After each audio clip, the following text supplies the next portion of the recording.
Because a lot of you guys think that just because you haven't gone through something, that invalidates everybody else's experience. A lot of you guys think that because you haven't gone through something yet, because you got the world figured out at 28, you got the world figured out at 35, you got the world figured out at even 45. Then you realize again, a lot of you fools are out there like the doggone Atlanta Falcons. You see them there counting all the victories. You already getting ready to pop the bubbly, get the champagne going, and not realizing that Tom Brady still got the ball one more time. A lot of you fools are no different than the Seattle Seahawks. You think you got every play up under control and you just gonna run the clock out till death. You think, all right, we're gonna run this clock out because we made it. Me and my girl, I'm gonna live happily ever after. My girl's good, man. I don't know what you're talking about. Yep, And you idiot, you don't realize that you are just like Pete Carroll. And it only takes one bad play that gets called, where you should have done this. You should have just ran the ball like you always have done in the past, but you want to get fancy because it ain't gonna happen to me. And you drop back the pass and you don't realize that it's gonna get picked and go the other way. It's going to be picked and it's going to cost you the championship. And the championship is that successful marriage that you always thought you were going to have. And that's what this video is about. It is the loss. We're going to win. It's the Atlanta Falcons that you have this big lead because you look at what you built. You thought you built. You look at everything that you built, only to watch it leave and you lose. Now, in the context of this channel, when I say you lose, there's still much more life to be had. And in many cases, it's far better and happier, perhaps on the other side. But it is at least admitting that there is a loss. And when you can at least admit that there's a loss, that's when I can tell you, congratulations.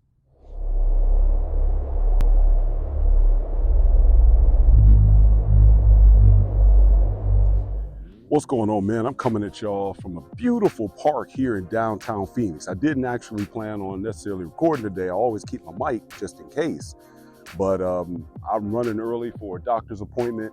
Didn't even have to be at the doctor's until 8:30, but I got to get out of my city because it takes a long time to travel anywhere. So in that case, I left 2.5 hours early for a doctor's appointment. But that's how much I value my doc, because that was the appointment he had. I knew it was going to require me to get up and get out here, so that I did. And I just wanted to touch on one thing. A lot of men aren't very consistent in terms of getting out, getting after it in the day. They're still being waken up by their their wife. And so one thing as a man, you definitely have to get on up out the bed and start on your grind and get your day up underway. And if your wife is still waking you up in order for you to go to work, in order for you to go do what you need to do for the day, then you may be wondering why you're probably in a sexless marriage. That's probably a good reason, because she probably looks at you more like her son, not like her husband and her man. Number two, the other part about this is I'm going to the doctors to make sure I'm on point with my blood work. So being on TRT, you definitely want to make sure you have your blood work done. And so it's always good. Make sure that everything is going well and levels aren't too high, levels aren't getting too low. But the main thing is that I'm not having any other issues and problems as well. And that's important when you're in your mid-50s. A lot of the reason why men die when they have a heart attack, and men, definitely that is usually the first sign that they have some heart trouble, is when they have that, what they call the widowmaker heart attack. And the thing about that is most men don't go to the doctors, especially as they're growing up, until it's too late. And so then for those that do survive it, now they get into that habit and that routine of going to the doctor. Thankfully, I think that's changing a little bit with our generation, because insurance companies, especially if you have workplace insurance, they encourage you to go to the doctors and get checked out. But check out the series that I'm running right now, where my brother was talking about TRT. It was an interview I did back when it was kind of the Black Prospector show, Midlife Manhood. Had a little technical difficulty there and didn't necessarily plan to record. I keep my mic on me at all times just in case, but we're going to go ahead and get through this anyway, because I still want to go ahead and just make this point. Going to the doctor, staying on top of your health, is something that is vital for us. So back when I had my show, Midlife Manhood, aka Black Prospector, I interviewed my brother on the importance of men getting on testosterone replacement therapy, or TRT. And so while people think that it's actually going to make you muscular and, it's going to have an anabolic steroid effect, that just goes to show the ignorance that they have. Because believe me, I know plenty of men that are on TRT, and if you look at them pre-TRT, post-TRT, they actually look the same. So it's not about just getting on TRT and the next thing you know, you're walking around looking like some IFBB bodybuilder. It is really getting you back, as we say, optimized to where your testosterone levels are up, so you sleep better. So most men only want to associate it with sexual quality, but that's just, of course, that's a significant byproduct of it. But you think of all the things that testosterone does for you. And one of the things we talk about, aggression, has been demonized, but you know what? You need that aggression when things happen in your life so you aren't crying with your girl in a fetal position. Every woman can say that they think masculinity is toxic until the bear. Everyone says they think masculinity is toxic until all of a sudden that dude rolls up on them and he pulls out that pew pew and wants to rob them, and you sitting up there crying just like she's crying. Let me know how long your relationship lasts after you do that, after that point. So, definitely don't fear your testosterone levels increasing. And especially for when we do get older, because our testosterone levels begin to fade. I think it's about after 30, 35 years old. And of course, it plateaus and then there's a slow, gradual decline. But it seems to happen more with younger men these days. And so that's just a part of the reason why I'm out here. But this is not really what the video is going to be about today. So how many of you guys, when you got divorced, people found out and they said, I'm sorry? Maybe you had some people say, well, congratulations. So I'm going to say to you guys, congratulations. I'm sorry. Because today I want to talk to you guys about the real grief and feeling of absolute loss when a man gets divorced. Now, of course, again, if we listen to a lot of the rhetoric out here, there's still that belief of, oh, well, lonely old men are lonely. Look, nobody's as more lonely as these younger guys out here. They are the ones that are really, really, really struggling. And the loneliness of men, if anything, that's what my channel is all about. Guys, you don't have to be lonely. But it's not about loneliness in the absence of a woman. It's a loss of what you had in mind of what your life was going to be like, or what you were building, or what you sacrificed for, or what, as I mentioned earlier, you got up every morning or every evening, whatever your job is, and you went out there and made it do what it do. For the military guys that are listening, for those sacrifices that you made in order to go over there and go abroad and fight the war on terror, and not only, yes, defend your country, but let's keep it real. You were also fighting in order to bring that money home so your family will go ahead and still have their GI Bill. So your wife would go ahead and she'd be faithful to you and not necessarily be with Jody. You did all of those things and you sacrificed those things, still hoping to just make it back home, only for it to end. For the death that you experienced of your family unit. Now, first, I don't want anyone to think that I'm being disrespectful and equating the physical death of loss of a parent or a spouse or a child. But one thing we can't just ignore is that there is a tremendous loss. And I remember my counselor said that to me.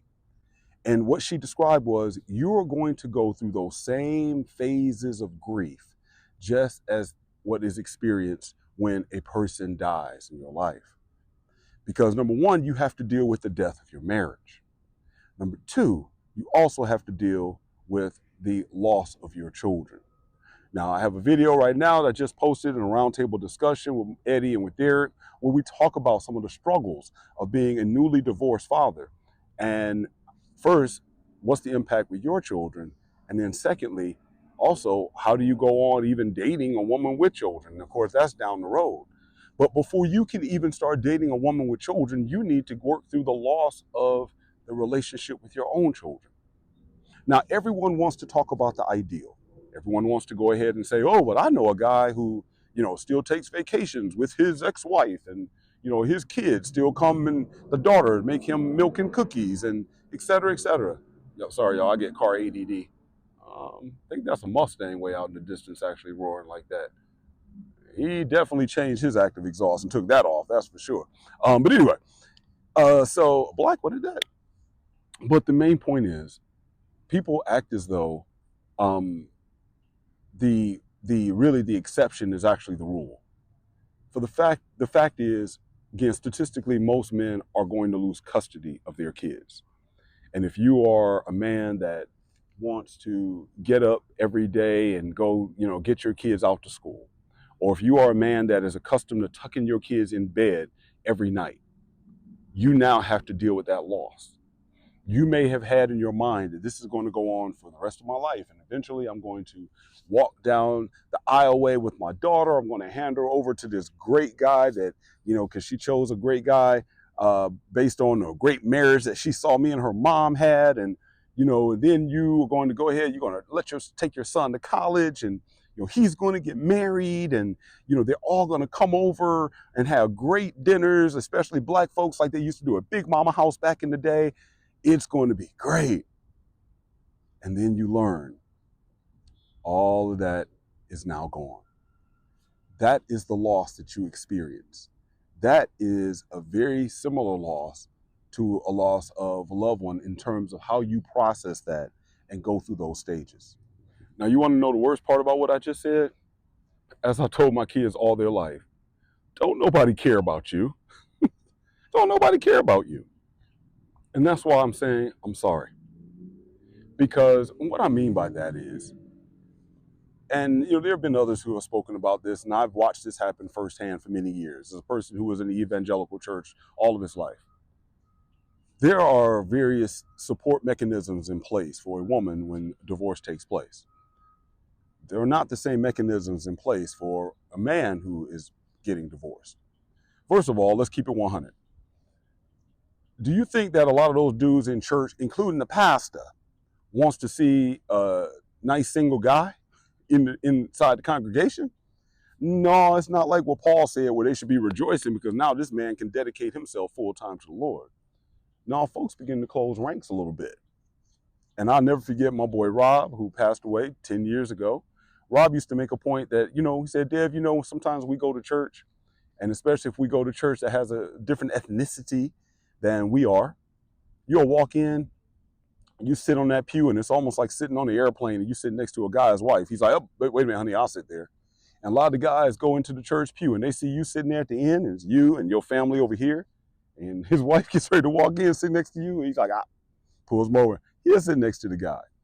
And my man wasn't, obviously we're men. We're going to be territorial. That's part of testosterone, right? But the other part is the fact that not everybody wants a single guy, because nobody wants you pushing up on their wife, nor do they want their wife pushing up on you. Amen and amen. I'm sure we all can have some stories if you've been in the church long enough. So in terms of the mechanisms for you, I don't want to say they're just going to cut you off and let you go, but it's not going to be a whole lot of love. You aren't going to be able to go to the church meetings and the men's fellowships and cry like Lisa. I'm all cried out. You're going to be all cried out, all right, and it's going to be in your own room or in your own car. And then, you're going to look, it's like, wow, everybody's there for my wife. Everybody's willing to help her. And the real thing that's going to hurt you is probably even your own family and friends are going to be more in support of her and not you. And that's a rough one for a lot of guys to deal with. Thankfully, I didn't have to deal with a lot of that, but I know a lot of men who do. I was the one that had a lot of solid friendships, and I'm glad that really I can only think of really one friend that I can truly say I cut off. Ironically, that friend was hardcore in the church. And, as I said, when things are going your toughest and when you're at your lowest, you really find out who your friends are. Because just like a death, as I equated it with this friend, and I told that friend about some things in the past, and they had totally forgotten.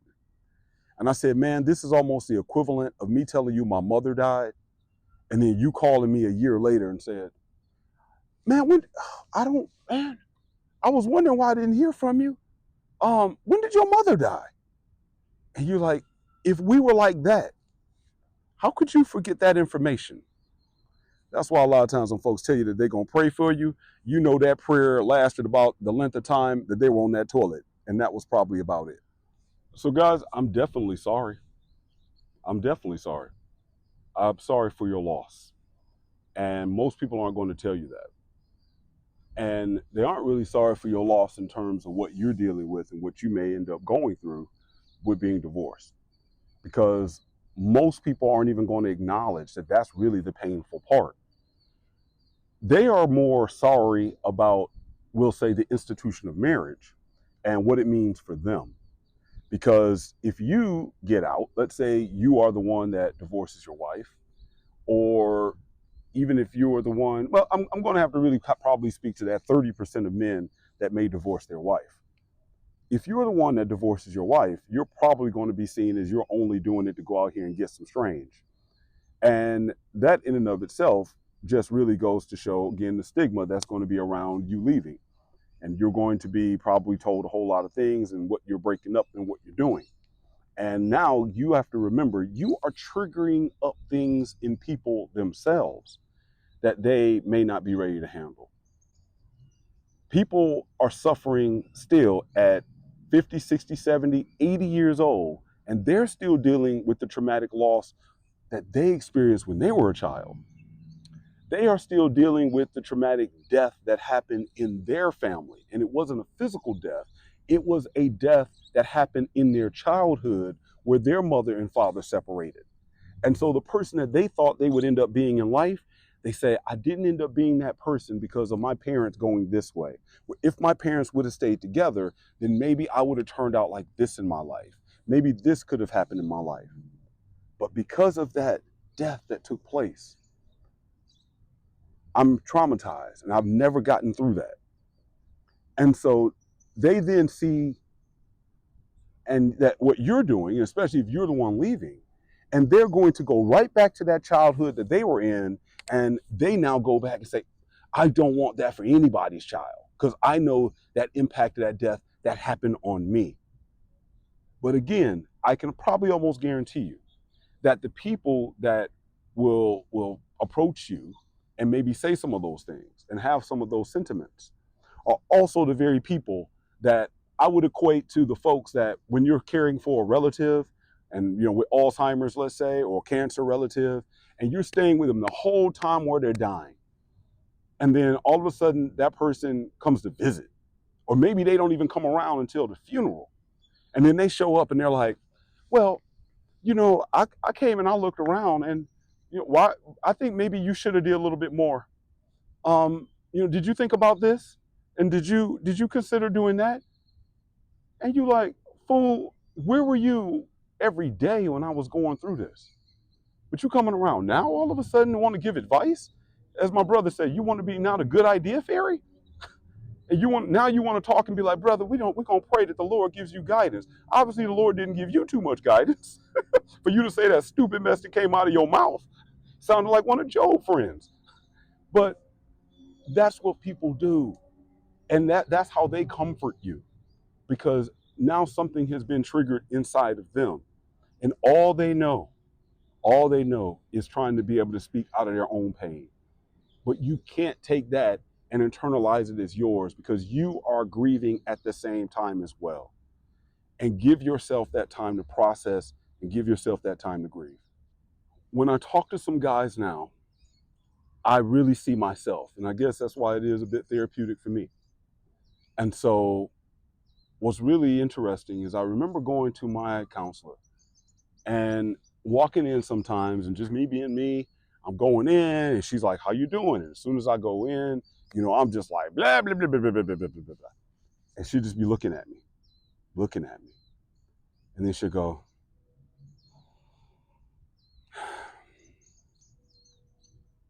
and I'm staring back at her like, okay, what you got? And she would say, let's just breathe. I want you to just breathe. A lot of you guys aren't taking the time to just breathe. So I want to encourage you to do the same thing, fellas. Just breathe.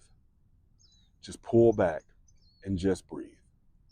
This is where the mindfulness folks are on to something. You might think it's a little foo-foo or whatever, but they're on to something here. That sometimes we are so busy thinking. We as men, we're thinking, problem solve, problem solve. I can get out of this problem. What's going on with this? I got to do this. I got my money. I got the kids. I got the blah, blah, I got the blah, blah, blah. And yet we don't sit back and just breathe. I want you to sit back and just breathe. You can't even come up with a strategy on what to do next if you aren't just sitting back and just breathing. So sit back and breathe for a moment. Give yourself let's start out with something simple. Just start with 5 minutes a day and work your way up maybe to 15 minutes, maybe even a half hour, depending on how much time you have. Just breathe. And when you breathe, I don't want you to think about what you're thinking. I want you to process and think about what you're feeling. And maybe what you can do is just keep a journal and keep a ranking. Today, I feel, and you can give it a rating of 1 to 10 or 1 to 5, whatever method and system works for you. Give it a grade level. I don't know. Whatever works for you. There are apps that do this. I know I started using an app for a while back. And you will even probably begin to see the progress that you're able to make as you go through this journey. And some days, like, all right, this was only a C day. Then some days you might be, and this is a B day. And then just like those stages of grief and death, some days you might, this is a freaking F. Your freaking F days may be days when, I don't know, maybe you want to hear from the kids. Maybe you're excluded from some family events. I know a guy that he ended up having a situation where basically he wasn't invited to any other family gatherings, any other family events. And then he showed up and, let's just say all hell broke loose. And on one end, he's like, wait a minute, I'm your father. You don't want me here? And, the reaction by some was like, nope, we don't. And yet there was really no reason given. And yet there was still all this animosity that he had to deal with. A lot of this acrimony that he had to deal with that was still going on within his family, and that his family was going on without him. Now, I know that there are probably going to be a couple of ladies listening to this, and they're always going to have something to say because I see it in the comment section. And all I can say, first of all, is, again, that's why my content isn't geared toward women, because I know you're going to view this through a completely different lens. I do know there are actually some women that may be listening to me now, and they can probably even relate because maybe the same thing has happened to them, because I've met some. Now, we don't want to talk about those ladies. So, that's not my concern. There may be some of you guys that haven't gone through this, and all I'm going to say is what my father used to tell me and what my grandfather told him: keep on living. Because a lot of you guys think that just because you haven't gone through something, that invalidates everybody else's experience.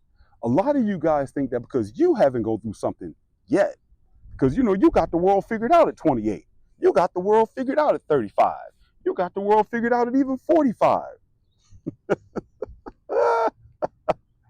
Go look up the statistics on a great divorce, a divorce after 50. Come talk to me. Have conversations with people who have been with their maybe high school sweetheart, or people who got married right at 18 as soon as they got out of high school and maybe started college. Or maybe they got married at 22 right out of college. Talk to somebody who has been with someone that long, only to find themselves now going through a divorce and having divorce papers dropped on them at 60, 65 years old. Then you realize again, a lot of you fools are out there like the doggone Atlanta Falcons. You sit there counting all the victories. You already getting ready to pop the bubbly, get the champagne going, and not realizing that Tom Brady still got the ball one more time. A lot of you fools are no different than the Seattle Seahawks. You think you got every play up under control, and you just going to run the clock out till death. You think, all right, we're going to run this clock out because we made it. Me and my girl, I'm going to live happily ever after. My girl's good, man. I don't know what you're talking about. Yep, And you idiot, you don't realize that you are just like Pete Carroll. And it only takes one bad play that gets called, where you should have done this. You should have just ran the ball like you always have done in the past, but you want to get fancy because it ain't going to happen to me. And you drop back the pass and you don't realize that it's going to get picked and go the other way. It would even be different if that was just, okay, it's a tie game. But no, it's going to be picked, and it's going to cost you the championship. And the championship is that successful marriage that you always thought you were going to have. And that's what this video is about. It is the loss. It is that Pete Carroll, Russell Wilson, Marshawn Lynch, and all the other great players that were on that Seattle team that thought, we're going to win. It's the Atlanta Falcons that you have this big lead because you look at what you built.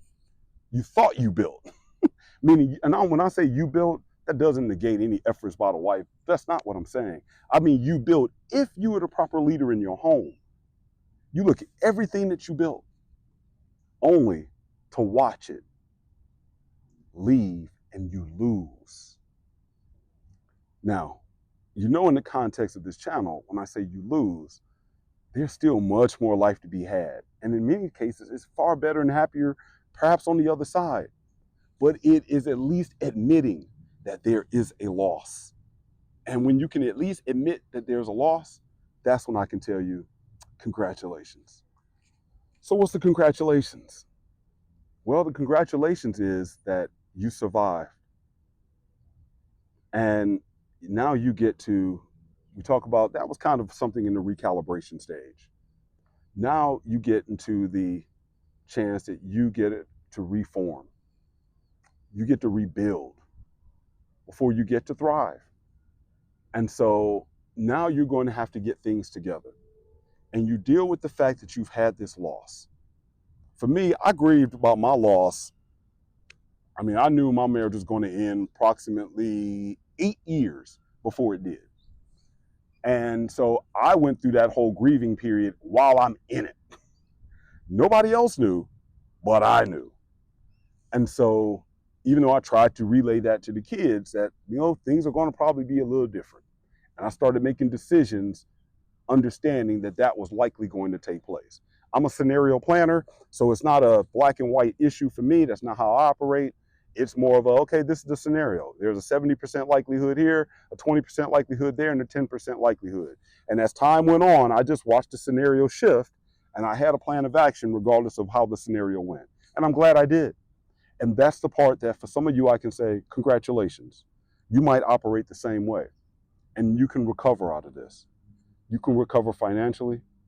You can recover maybe even some friendships that may have been damaged or lost or whatever for the people that you may have that have taken sides. And it's going to be a lot harder to recover maybe some things with your children, depending on the type of father you were. And, you know, you all know, again, children see their father through the eyes, the lens of the mother. So to be honest, the fact that if you were the one that filed on mom, or if mom even filed on you, and she still became the sympathetic victim, then you can't beat that. And you're just going to have to go through that. Sorry. I wish there was another way, something else I can tell you, but there's nothing. Well, these flies begin to love my nice, juicy sweat, that's for sure. And so you're just going to have to go through that.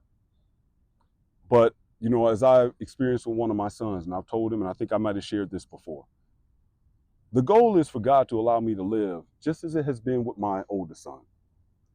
That I am so thankful God has allowed me to live to see him grow up to be a man, and long enough in order for him to see me as a man.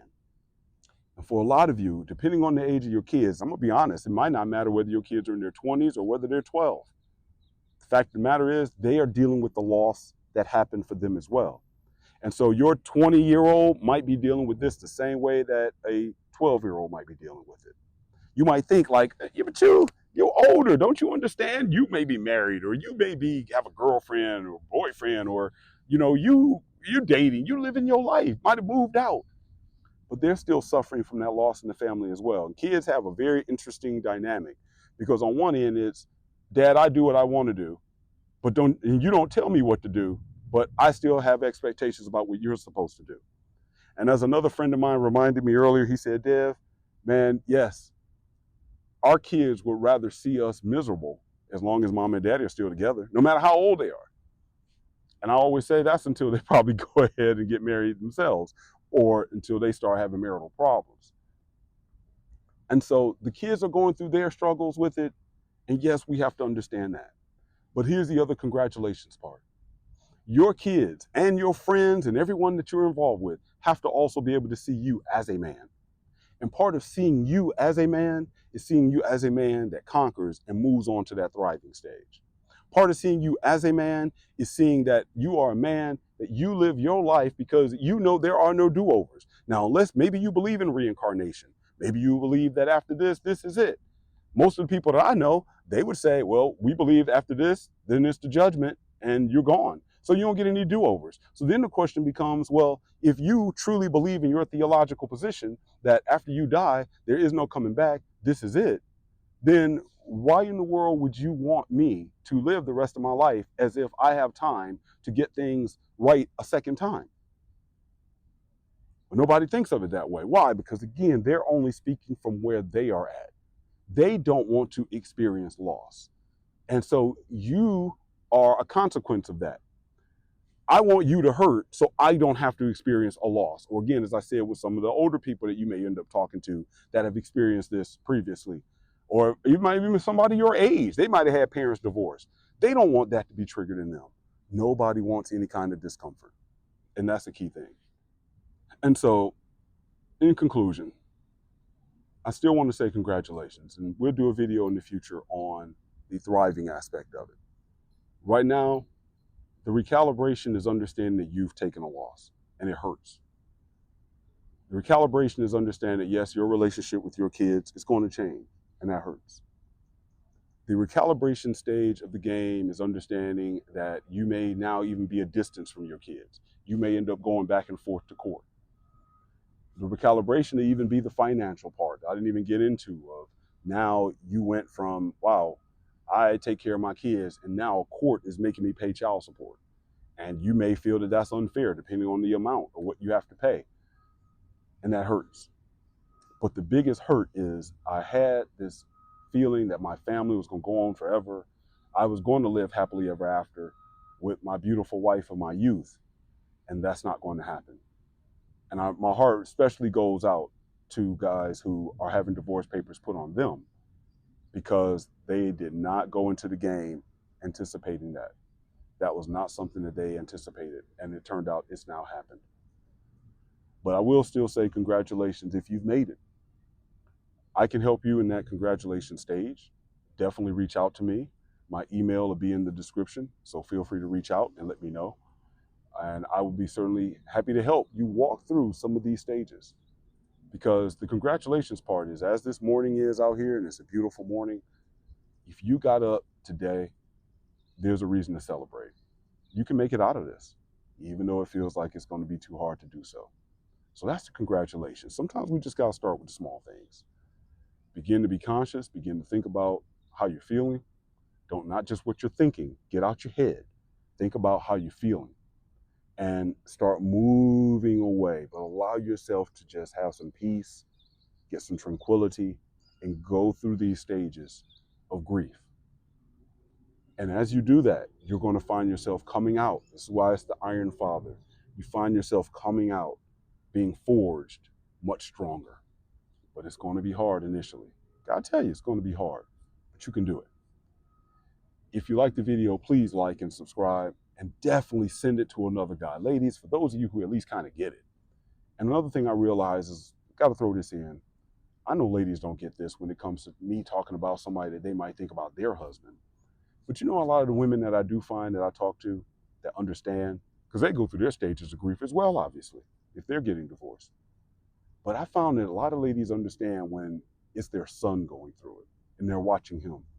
A lot of ladies understand when it's their brother that's going through it and they're watching him. And so send it to those cats. Send it to perhaps your brother. Send it to your son who may be going through.